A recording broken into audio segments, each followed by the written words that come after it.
Ito, may kinalaman pa rin ito sa tensyon sa Middle East, mga kabrigada. Pag-usapan ho natin ngayon, ito nga hong nangyayari na ngayon actually, dyan po sa ilang mga, sa gobyerno, na 4-day work week, mga kabrigada.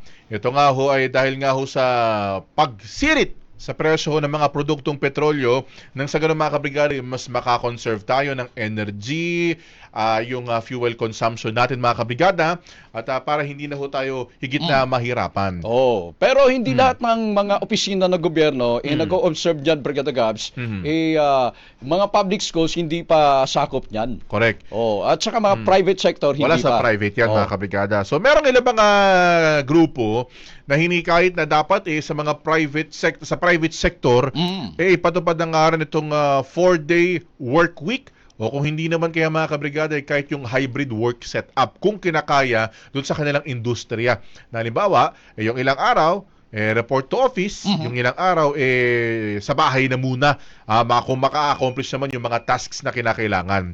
Makakasama ho natin ngayong umaga, mga kabrigada, ang tagapagsalita po ng TUCP, Sir Carlos Miguel Oñate. Pag-usapan ho natin, mga kabrigada, ito nga hong proposal na ito sa 4-day work week, pati na rin sa private sector. Magandang umaga po. Welcome po sa Tira Brigada. Kasama ho ninyo Brigada Gap at Brigada Abner. Good morning. Morning po. Ay, magandang umaga, Brigada Gab, Brigada Abner. Magandang umaga rin po sa ating mga taga-subaybay. Ayun. Kagaya ho na nabanggit ho namin kanina, dyan ho ba sa inyo sa TUCP, ano ho ba yung pagtanggap ho ninyo dito nga po sa 4-day work week na ito na ipinatupad na ho dito sa ating public sector, at yung iba naman ho sinusulong na i-consider na rin dito po sa ating pribadong sektor. Ano ho ba yung stand ho ng inyong grupo ho dito, Sir Carlos? Opo, ang TUCP pinapalang ho na hindi ho maaaring gawing mandatory yung compressed work week o 4-day work week sa pribadong sektor, sapagkat kailangan ho magkaroon ng usapan at duwan sa pagitan ng employer at ng employer kung talagang papasukin itong 4-day work week. Dapat din walang kabawasan sa benepisyo at sweldo. Yun ho yung concern, sapagkat mas mga ay ang sulo. Kung kaya kung Sir Carlos, 4 na araw na lamang sila papasok. Opo, Sir Carlos, pasensya na po, medyo nagcha-choppy lang. Ayusin lang ulit natin yung linya. Kaya sayang yung sinasabi ni Sir Carlos So yun, yung mga initial niya na nabanggit, partner, dapat hindi mandatory. O hindi mandatory, hindi sapilitan, partner. At saka maganda, nakapila rin sa itatanong ko, partner. Halimbawa man, na ang isang private company, ang ginawa niyang setup hybrid, dapat paano naman yung yung internet, yung kuryente, 'di ba, ng mga empleyado, kasi siyempre kapag sa opisina sila nagtrabaho, bayad yung internet at kuryente dun sa opisina.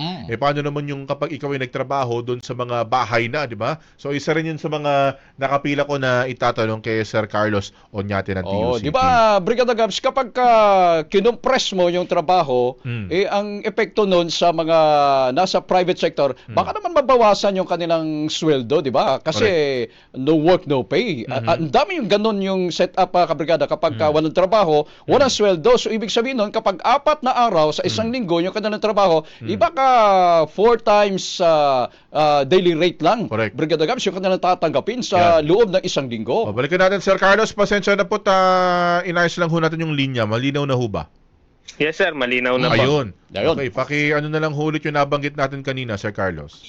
Opo, binibigyan din lang namin na kailangan talaga ng malinaw na usapan at written agreement sa pagitan ng employer at empleyado para maiwasan natin yung mga instances kung saan yun nagkakaroon ng reklamuhan dahil lalo yung mga arawan ng swelduhan, baka from 5 o 6 na araw siya nagtatrabaho gawing 4 na lang, ay mabawasan yung kanyang sweldo. Binibigyan din namin na yung 8 oras na trabaho, kasi yan ay karapatan. Yan yung international standards mula noon. Kung magtatrabaho tayo higit 8 oras, na yan ang mangyayari sa 4-day work week, kailangan yung sobrang oras na yun ay automatic overtime.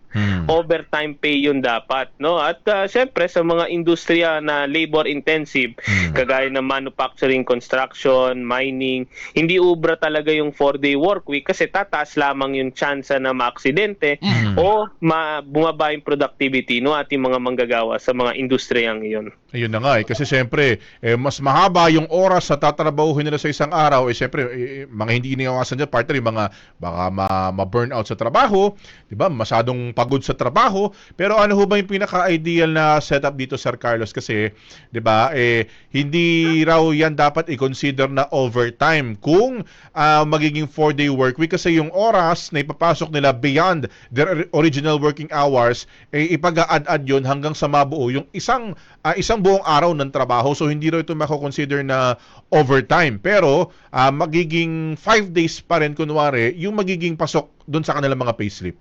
Opo, naunawaan namin yun. Ang paliwanag kasi, isiniksik lang yung 40 hours ginawa sa 4 na araw. Ngunit kasi yung trabaho na bukod dun sa 8 oras, may dagdag na pagod, may dagdag na hirap, may gagabihin ng uwi ng ating mga manggagawa. Kaya nararapat lamang bayaran yun ng overtime premium yung bukod dun sa 8 oras. No? Gayun din yung aming sinasabi kung sakali namang magkaroon ng alternative work arrangement kagaya ng hybrid kasi yan yung gagawin sa iba, 4 na araw na on-site, 1 araw na off-site. Doon naman sa mga manggagawa na natin na mag-off-site, ganun din yung aming paalala, wala rin dapat kabawasan sa benepisyo at sweldo. At in fact, kung magiging work from home yan, ang aming panawagan sa mga employer, dapat sila ang mag-provide ng tinatawag nating internet allowance, yung gadget at yung utility allowance para doon sa ating mga manggagawa. Sakto, yun na nga ho yung susunod ko itatanong na ang dapat kumbaga ba kung ganyan merong internet at parang kumbaga ba electricity allowance kasi kapag ganyan kung sa opisina sagot nila yung internet at kuryente pero kapag sa bahay syempre kanya-kanyang provide ho yan. Pwede rin ho ba kung sakali halimbawa magbigay ng mga parang internet service providers pag ganyan ang setup, Sir Carlos? Opo, dapat ganun talagang maging setup sapagkat ayaw naman natin na naintindihan naman natin talagang may crisis kaya kailangan nating lahat mag-adjust. Ayaw lang natin yung kunwari yung ating employer kasi hindi niya nabubuksan yung opisina, siya lang ang makakatipid. Ang magtitiis naman yung ating mga manggagawa. Kaya kailangan i-shoulder yon ng ating mga employers. Lalo na tataas pa rin yung presyo ng kuryente. So sino na naman ang sasalo ng dagok na yon kundi manggagawa kung siya i-work from home. Okay. Dito sa sitwasyon na ito, Sir Carlos, na syempre problemado yung mga workers dahil sa posibleng chilling effect nitong pagtaas ng presyo ng mga produktong petrolyo, ano bang pwedeng suportang pwedeng ibigay ng gobyerno sa gitna ng krisis na ito?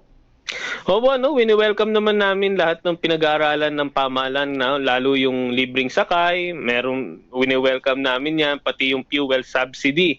Dahil yung ating mga manggagawa sa transport sector ay hindi na lamang minimum, kundi below minimum na yung kanilang take-home pay. Ngunit, ang pinakakagyat talaga na intervention na nakikita namin na mahamak, mas madali at mas malaki talagang impact ay yung immediate na pagsuspinde dun sa excise tax sa petrolyo, halimbawa sa gasolina, 10 piso per litro yan.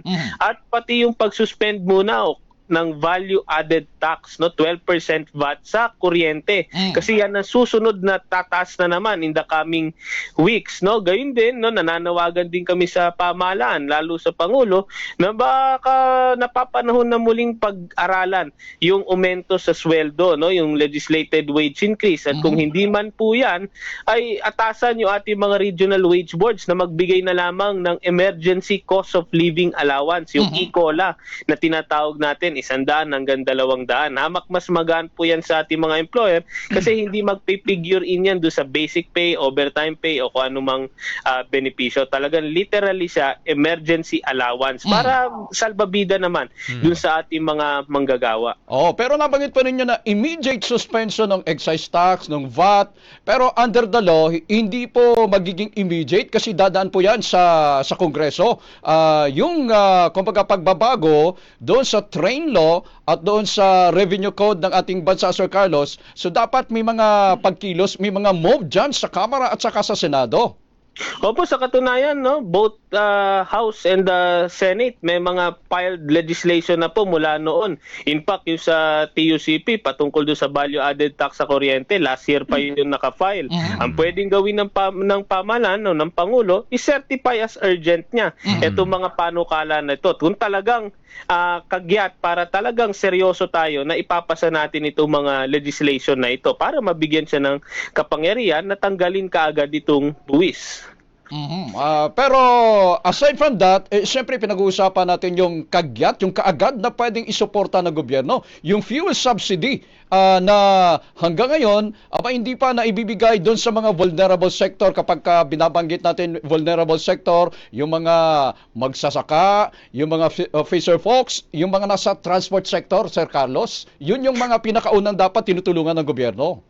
Opo, pero historically kasi ang lesson natin sa fuel subsidy napakabagal talaga ng disbursement at kadalasan yung mga nakakatanggap nirereklamo, no, napakaliit nung kanilang natatanggap mula sa fuel subsidy. Kaya bukod naman doon sa mga manggagawa natin sa transport sector, yung doon naman sa inihingi naming emergency cost of living allowance, basta ibaba ng Regional Wage Board yung order na nag-i-issue ng e-COLA, definitely mag-i-start kagad yung pagbabayad ng emergency cost of living allowance. So yun yung mga kagyat na pwedeng gawin ng pamahalaan para maibsan yung paghihirap ng ating mga manggagawa. Opo. Binanggit niyo po kanina na dapat kung merong 4-day work week, hindi po siya mandatory. So, in the case na may mga company na ini-implement without consultation doon sa kanilang mga trabahante, ano po yung mga pwedeng gawin, Sir Carlos, ng mga workers nang sa ganyan maproteksyonan yung kanilang mga karapatan doon sa tamang pasahod at safe na mga workplaces kapag pinapatupad itong 4-day work week? Kasi baka naman in the course ng implementation na yan, baka naman sumobra, ma-overwork yung mga trabahante dahil doon sa nais ng company na maipatupad ito without sacrifice on the part ng company. Opo. Even as early as 2004, yung labor advisory ng Department of Labor and Employment, nakalagay doon na ang isang agreement, kailangan ng isang agreement sa compressed work week. So kung walang consultation with any workers, representative o labor management council, automatic null and void yung such agreement na yan. At pwede yang ireklamo kagad sa Department of Labor and Employment. Patungkol naman sa mga benepisyo na nagkakaroon ng kabawasan, yan ho ay automatic diminution of benefits. So illegal na naman po yan. So ito pong mga binabanggit natin patungkol sa compressed work week, talaga ho ito ay mga karapatan ng manggagawa, kaya kinakailangan ng konsultasyon kasi magkakaroon ng adjustment. Hindi ho maaring magkaroon ng adjustment na unilateral lang on the part of the employer or mandatory on the part of government. Kinakailangan may manggagawa na siyang magko-consent dito sa mga adjustment na ito. Kung hindi, ito po ay malinaw na illegal. Pero sa ngayon ho ba, wala pa nga kumbaga ba mga initial na consultation sa inyong grupo o kaya sa iba pang mga labor groups na kakilala ho natin, kasamaan ho natin, Sir Carlos?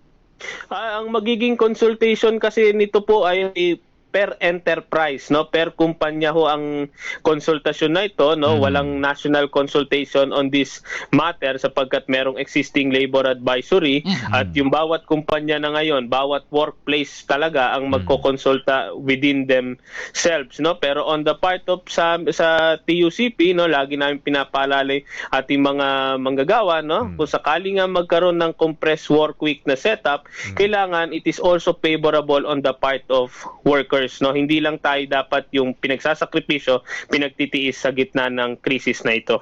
Okay.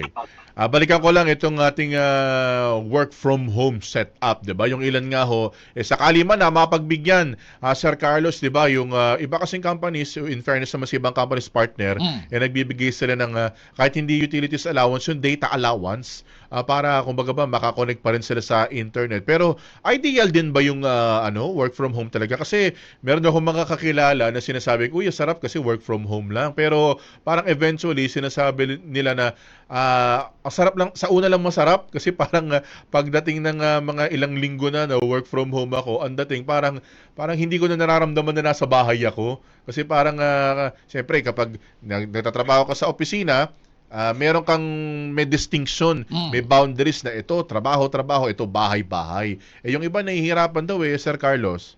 Opo, kaya ang tawag ho natin sa mga setup na ito, kahit nung pinasa natin yung telecommuting law, ito po yung mga alternative work arrangements. Ibig sabihin, ito po mga alternative na ito, hindi ho sana ito maging permanente o pangmatagalan. No? Just temporary, no? As a stopgap measure, dahil yun, kagaya po nung nabanggit nyo sa work from home setup, no? At first, ang promise niya talaga is better work-life balance.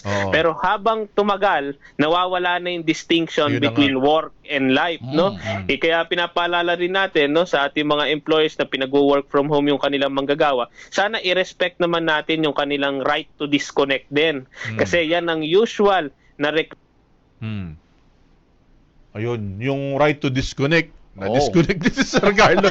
Di ba? Yung right to disconnect partner na halimbawa, kahit na work from home ka, di ba? Halimbawa, ang out mo alas 5, alas 5 ka lang talaga. Hindi yung kukontakin ka pa ng kukontakin ng bossing mo, di ba? Ayun, Sir Carlos, nasa right to disconnect tayo, na-disconnect ka rin.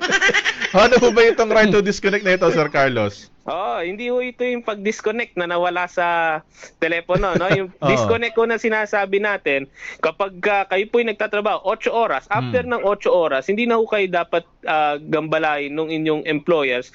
Kahit na ho sabihin niya na dahil naka-work from home, isang tawag lang naman ito. Ang kino-compute natin dito ay yung trabaho na entails yung isang tawag. May iba kasi tumatawag lang 30 seconds, nagbigay lang na instruction, pero yung trabaho kailangan mong gawin ay nasa 3 oras, 5 oras, no? So yun ay definitely overtime kaagad, no? Kung ayaw naman ng ating employers magbayad ng overtime, wag silang respetuhin nila yung right to disconnect ng ating mga manggagawa. Okay.